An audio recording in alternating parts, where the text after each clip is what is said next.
ورتل القرآن ترتيلا.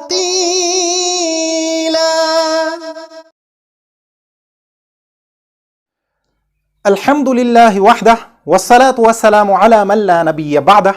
رب اشرح لي صدري ويسر لي أمري واحلل عقدة من لساني يفقه قولي. رب زدني علما وألحقني بالصالحين.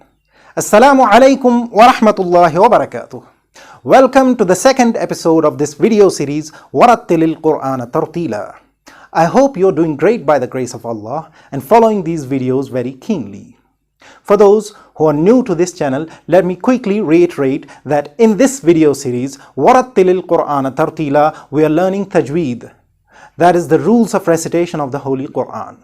Although our aim in this course is to learn Tajweed, that is the science through which correct pronunciation of Arabic words and letters is achieved.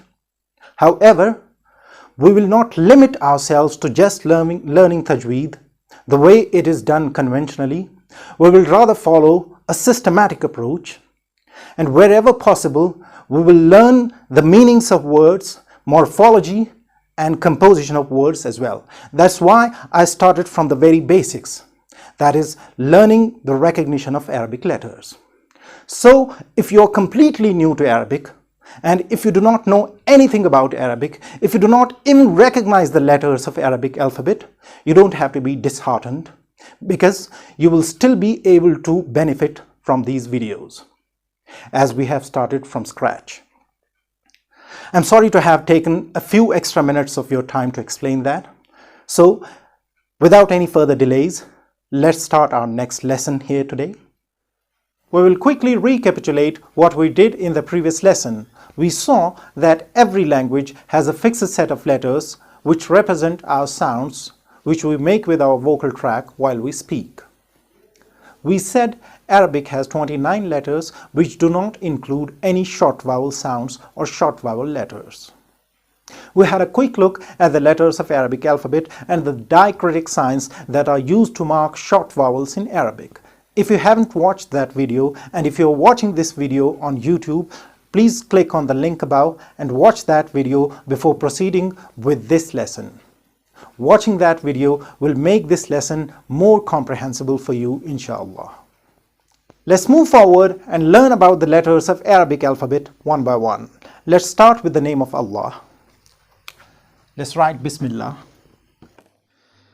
Bismillahir-Rahmanir-Rahim. As we saw in the previous lesson, the first letter of Arabic alphabet is Alif, which looks like a standing line. So let's talk in detail about Alif. This first letter of Arabic alphabet is not a consonant sound. It is in fact a long vowel sound. That means the airstream or the airflow coming out from our lungs is not obstructed at any place in our vocal tract while producing this sound. We also have to remember that Alif is a long vowel, and it is almost equivalent to the vowel sound R in the following English words: after, father, hard, slant, car. The symbol used for this vowel sound according to the Oxford or the Cambridge Phonetic Transcription Dictionaries is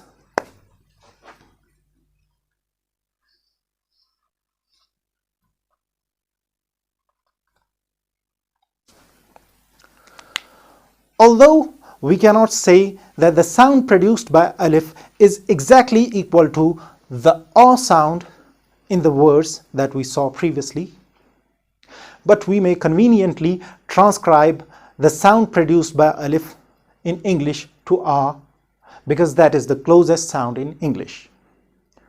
That was about the sound produced by Alif. Now let's learn something about its ligature and see how it is joined with other letters to form different words. When we write Arabic, a lot of joining of letters happens. the way we join letters when we write English in cursive style. Similarly, when we write Arabic, many letters are joined together in order to form words. But unlike in English cursive writing, this joining in Arabic writing is not voluntary or just for style.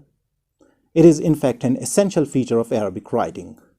So we have to learn this joining or ligature of Arabic letters if we want to read Arabic script. As we know, Arabic has 29 letters. Any of these letters may occupy 3 different positions in a word. Any letter may occur at the initial position, the medial position, or the final position in a word. So for all these 3 positions, every letter has a different shape and a different rule for joining. So let's learn about the shapes and rules of joining alif at these 3 different positions. Technically speaking, alif as a long vowel sound cannot occur at the beginning of a word. Now, if you know a bit of Arabic, you may ask, what about the words Ar-Rahman, Ar-Rahim, Alhamdu, Iyaka, Unzila, etc. My answer to that is that all these alifs at the beginning of these words are not alifs, they are in fact hamza.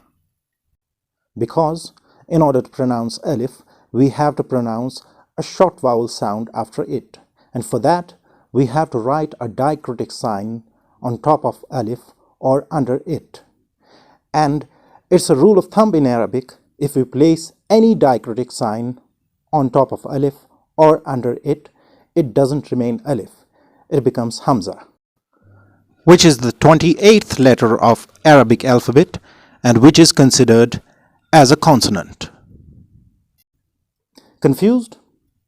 Don't worry, we will learn about it in the context of hamza when we learn in detail the differences between hamza and alif. For now, we have to remember that technically speaking, alif cannot come in the beginning of a word as a long vowel. However, as a letter, it may occur in the beginning of a word as well, like we see it in these words. And in that context, it will be used as a chair for hamza or a seat for hamza.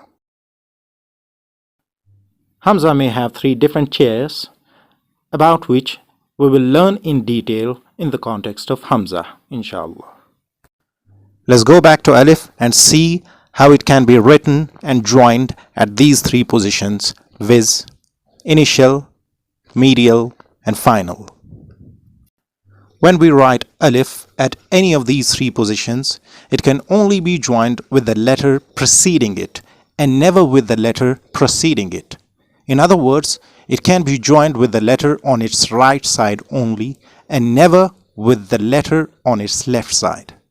Because if we join it with the letter on its left side, it will not remain alif, it will become lam, which is another letter of Arabic alphabet, which corresponds to L in English, used for la sound. Lam has a tail-like structure on its left side, so when we join alif with the letter on its left side, the joining stroke that we make will look like this tail of lam, which will turn alif into lam.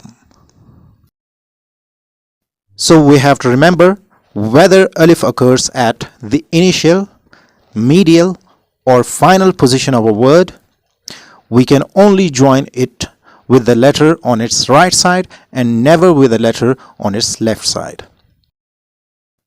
Let's make this point clear with some examples.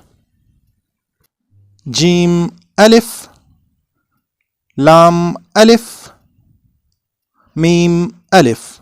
So we joined alif with the letters on its right side, which is the correct way to join alif. Now let's see the incorrect way. Alif, mim. If we join these 2 letters, it will not remain alif mim, it will become lam mim. Alif, jim. If we join these two letters, it will not remain Alif Jim, it will become Lam Jim. Alif Lam. If we join these two letters, it will not remain Alif Lam, it will become Lam Lam. So join Alif with the letter on its right side only and never with the letter on its left side. Now, if we want to write Alif with the letter on its left side, we should not join Alif with it. We should write them separately, like Alif, Sin. We should write Alif separately and Sin separately and never join them. Or Alif, Jim. We should write Alif separately and Jim separately and never join them. That was almost everything about Alif. We are just left with the makhraj of Alif, that is the articulation point of Alif, which we will learn inshallah later when we learn the makhraj of other letters. I know I have given you a lot of information to digest, but believe me, it will be easy for you to remember this information because most of this information will be repeated throughout this course, inshallah. So let's end this lesson here with the promise to see you again very soon, inshallah. I hope that you liked this video, and I'm sure by now you've already subscribed to this channel. And if you have not subscribed, please subscribe now. And share these videos with your family and friends so that they may also learn the Book of Allah. And each word and each letter they learn, you will be rewarded for that as well, inshallah. And the last thing, if you face any problems or any confusions while listening to these lessons or watching these lessons, please do write your concerns in the comments. I'll be also waiting for your suggestions to make these videos more comprehensible. So please do not hesitate from writing your suggestions in the comments. Subhanallah wa bihamdihi, subhanakallahumma wa bihamdik, ashhadu an la ilaha illa anta astaghfiruka wa atubu ilaik. Assalamu-Alaykum wa rahmatullahi wa barakatuh.